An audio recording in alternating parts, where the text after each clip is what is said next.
Hi, I'm Liam Dann, and this is Money Talks, a podcast about our relationship with money. We're not going to tell you how to get rich. We're not even going to try and pick the next interest rate move.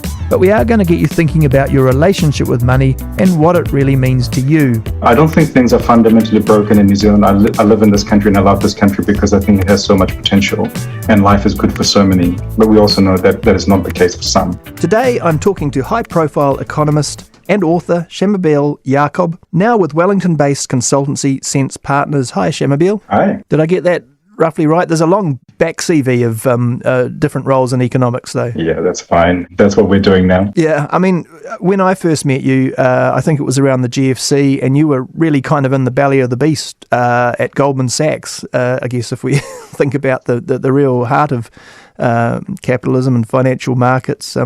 Is it quite a shift from those days? It is. Look, I mean, being in an investment bank during the global financial crisis was extraordinarily interesting because we got to see all the thinking that was going on and the explanations that were being, I think, put forward in terms of how the GFC unfolded, what the linkages were, what the spread would be. And I think having that perspective of real people who were involved with the thing was extraordinarily enlightening. And that certainly was a big lesson for me in terms of what I've done afterwards.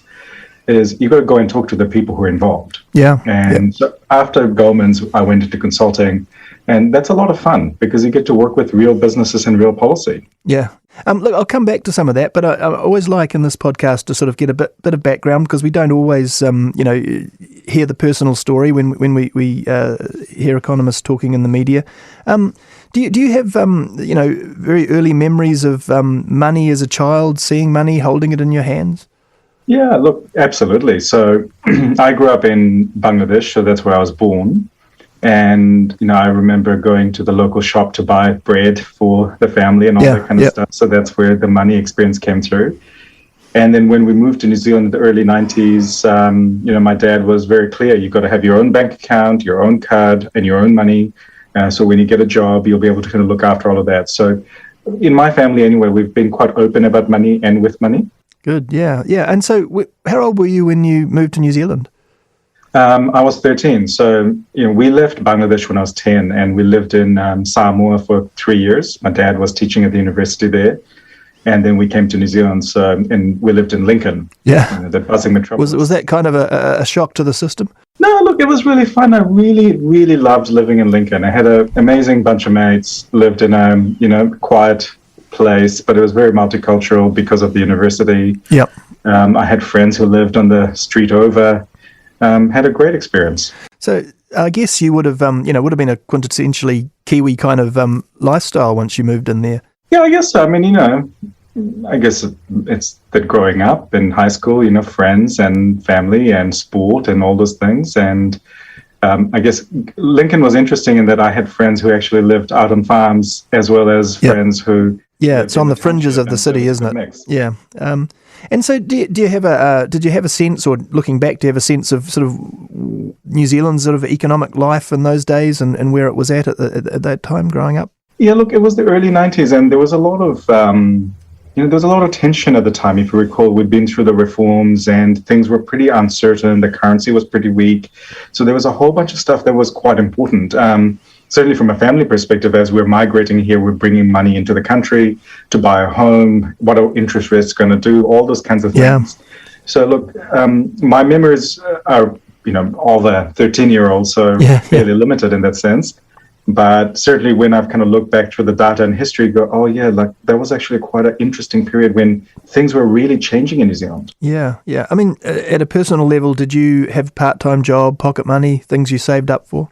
Totally. There was always a need to kind of have a little bit of independence. Yeah. And there was always stuff to do. We had neighbors who would want me to come over and just, trim their hedges and stuff.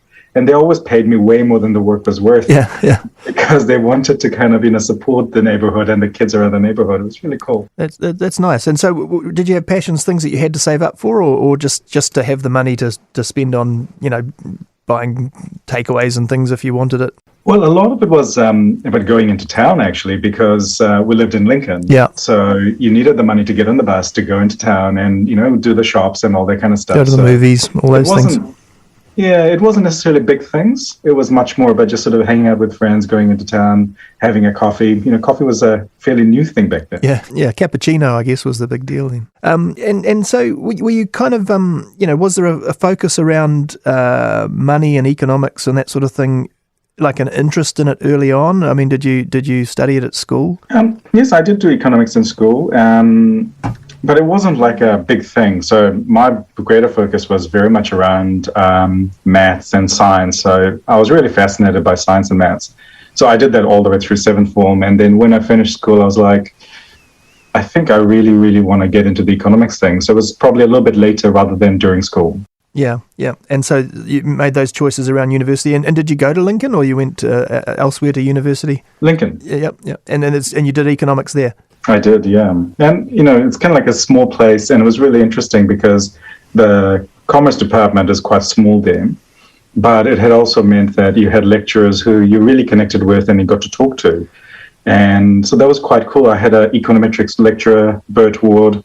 He was just amazing, just an extraordinary inspiration, was so supportive and got us really interested in data and models. And It wasn't just the theory of the economics. Yeah. You'd go, the inflation data came out today. Did you see it? Yeah. And that was really cool. Yeah, when people can bring to life the kind of the stories and meanings in it gets suddenly, it's much easier to get passionate about, isn't it? Yeah, and also that, that it's not just something in textbook, that, the beauty of economics is that it's actually about people and society. Yeah. And I think sometimes we lose that and we think it's about business, sort of, but business is also made up of people, for people, by people.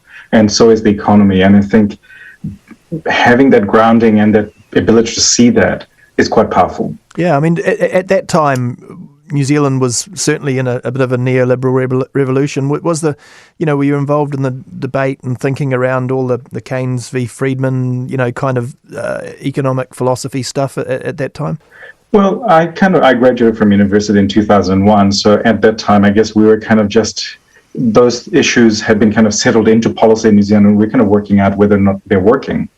So there was, one of my lecturers was Paul Dalziel, and, he had that beautiful book called The New Zealand Macroeconomy. I don't know if you've seen it, but It was really kind of tracking New Zealand's history and the case for change, and also, I think, adding a little bit of question mark on whether all the changes were good.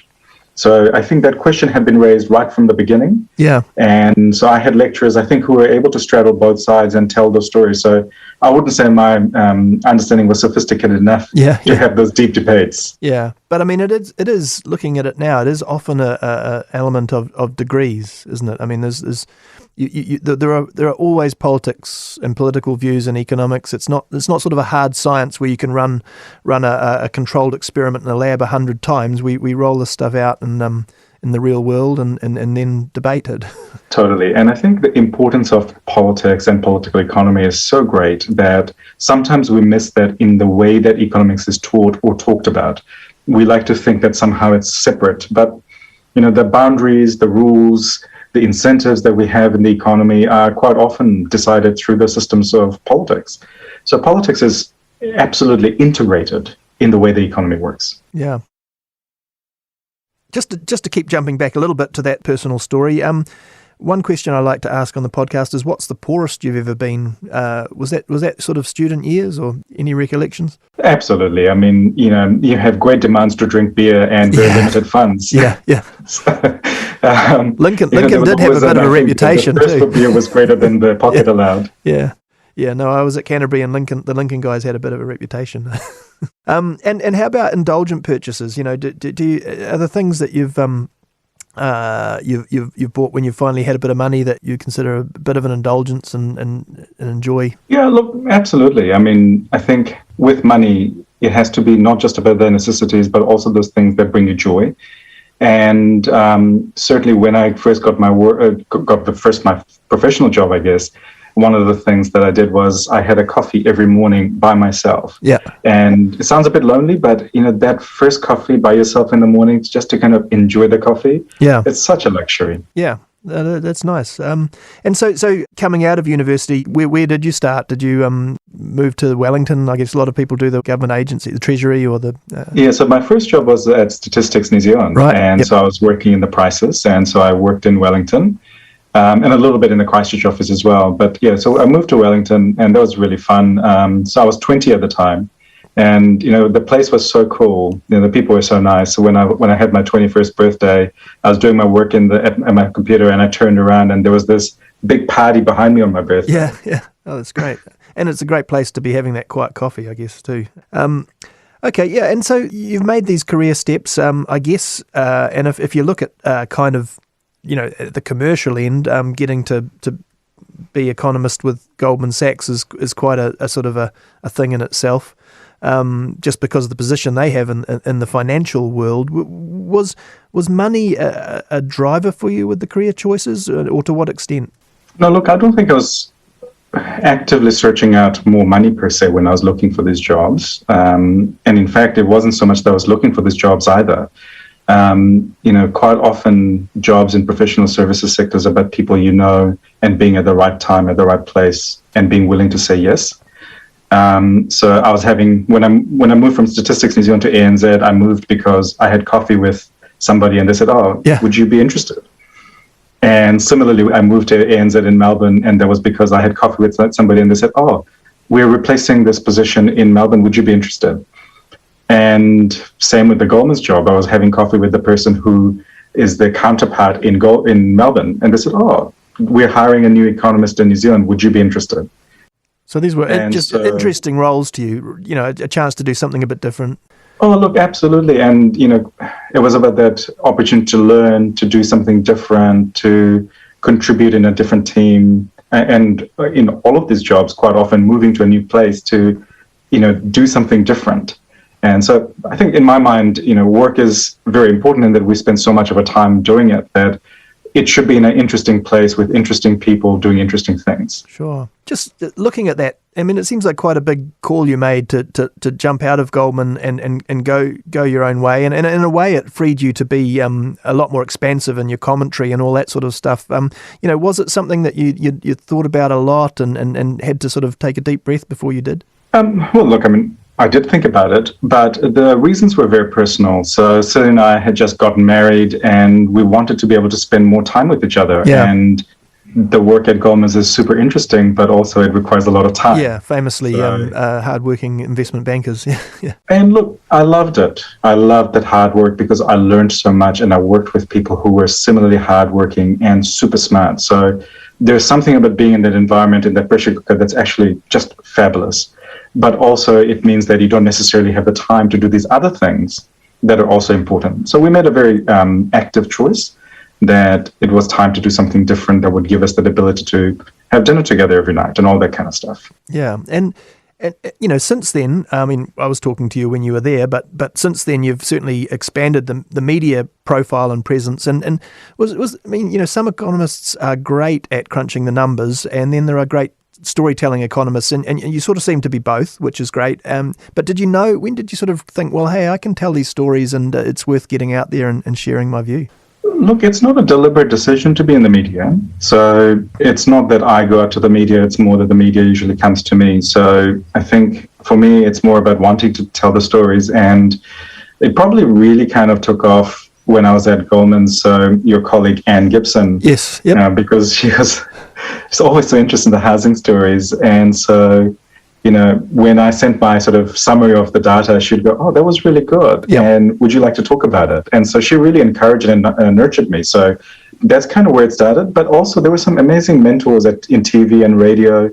I remember in the breakfast show, yep. There were people who were like, "Yes, it's a little bit scary, but please come and we will help you along. Here are the questions beforehand in the beginning." Not anymore. I don't get the questions beforehand anymore. They spring it on you. Yeah, but it is a skill you can learn. I guess I've gone from print to doing this sort of thing, and you sort of can, you can take the steps and learn media, train yourself, I guess. Yes, absolutely. And so look, I do take training. So it's not like this happens on its own. So in my writing, I get training every 2 years. With my media training, I do it every couple of years as well, just to kind of try and make sure that you're getting across what you need to say in a way that will, get the message across, and in a way that's compelling and I think easily understood. Quite often the things that we deal with, they can be based on lots of data or theory and technical terms. And that gets in the way of, I guess, getting the message across. So that storytelling part, I think, is really important and a duty of the professionals like ourselves. What you do, what we do, media and the technical experts have to work together to try and get across to society, because if you have something to say, you better say it in a way that it lands. Yeah, absolutely. You must get recognised, or even just at social events and barbecues and things. Is there a kind of a barbecue question, or one question that you get asked more often than anything else? Yeah, well, it's quite funny. Like, I get recognized sometimes, and it's probably more like a D-grade celebrity rather than anything else. Yeah, which is actually about the right level you want. You don't want to be, getting recognized everywhere. It's annoying. It's that sideways look. You look familiar, but I don't know from where. But then I'm sort of putting myself in the same category in that, like, I've got a brother who's far more higher profile, but because he's been on the telly, but. When people do engage with your writing, they engage really personally. So if they've read your columns and they follow you, then often they've got a lot to say when they meet you. Well, they do, but you know what's really funny? People find it hard to, I think, engage too deeply. So more often than not, I'll have people who come up and say, "Oh, I read your stuff, and I sometimes agree and sometimes disagree. Next time I'll come and tell you what I disagree with." But they don't tell you what it is. Yeah. That's probably, we always like to say that's a good place to be. Okay, jumping out to some broad, economic philosophy stuff. This is a very basic question, but I ask it of everyone. Why do you think some people are poor and some people are rich? Is there something fundamental there? Is it economics? Is it psychology? Look, a lot of it's around luck, right? I think if you're lucky enough to be born in a particular time and a place and a particular family, more often than not, that is the biggest predictor of where you'll go in life. But it's also because of the active choices we make around education, our welfare policies, our access to jobs, amenities, and those kinds of things. So, look, there's a big degree of luck, but also I think there's a whole bunch of things that we do as society that makes a big difference on whether or not individually we're successful with the capabilities and capacities that we have. So, success is not the same for everyone. I think, it's very easy to be very materialistic as an economist and go, if you earn this many dollars, then you're successful. If you don't earn this many dollars, you're not. Whereas we know that from talking to people, quite often that satisfaction in life includes material success, but lots of other things as well. Sure. I mean, do you feel that over the course of your career, and I'm not sure this is the case, it may be just that we've got to hear more of your real views, but that you've become more aware of and more open to those sort of social structural issues and moved away from that really hard monetarist sort of line that we kind of grew up with, or that we, had? Totally.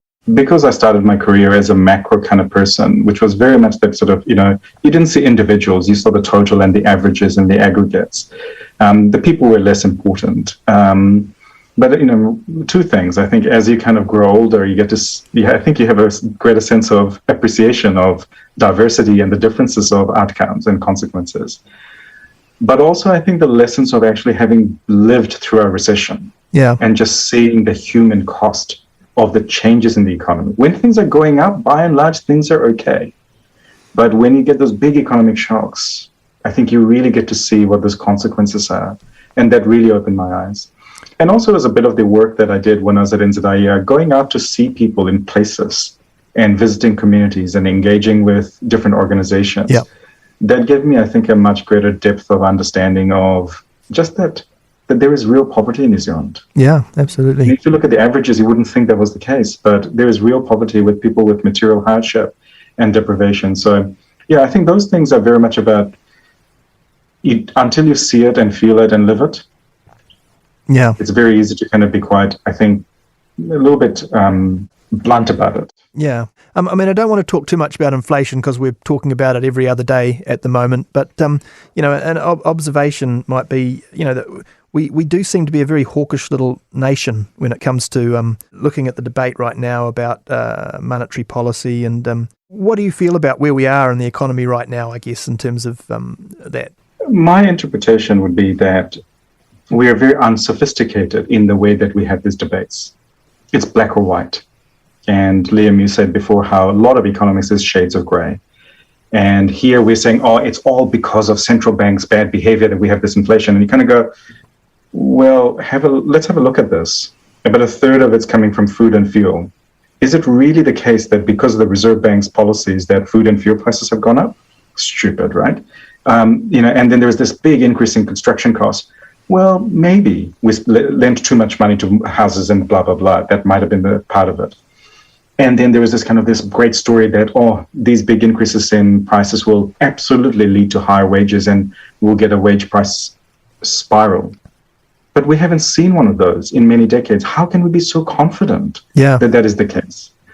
So I think there's a lack of humility and a lack of uncertainty in the way that the economy works. The more time I've been an economist, the more I have realized that I know very little, and things are going to surprise me over and over again. So approaching with this inflation story with a bit of humility and a bit of uncertainty is probably a good idea. Yeah, I mean, I have a theory, and it may or may not be true, but that New Zealand has a generation of people that were really quite scarred by the country nearly going broke in the early 80s, and so have sort of embedded that monetarist thinking as if it was like an immutable fact. And it certainly seems to hold very strong with a generation of New Zealanders, and a lot of the commentary that comes through. I mean, I know people like you and I are trying to push back here and there, but it comes through as if there's only one way of looking at things. And look, that was their lived reality, and that period was extraordinarily frightening. Inflation was extremely embedded. It was really hard to stamp out. So I don't think we should diminish their lived experience that when inflation gets out of control, it becomes embedded in a society, in an economy that is incredibly inflexible and political, that those problems can become very embedded. But at the same time, New Zealand is not what it was back then. We have labor markets that are extraordinarily flexible. We have wage setting that is extremely individualized. We have seen the evidence of the last 30 years that shows increases in the relationship between unemployment and wages has really broken down. I have, quite a lot of uncertainty in my mind that those fears are appropriate for today. And I think it's important that when we talk about this stuff, we have a kind of an age discount for these reckons. Because there's a whole bunch of old guys saying old guy things that may not be relevant for today. Yes.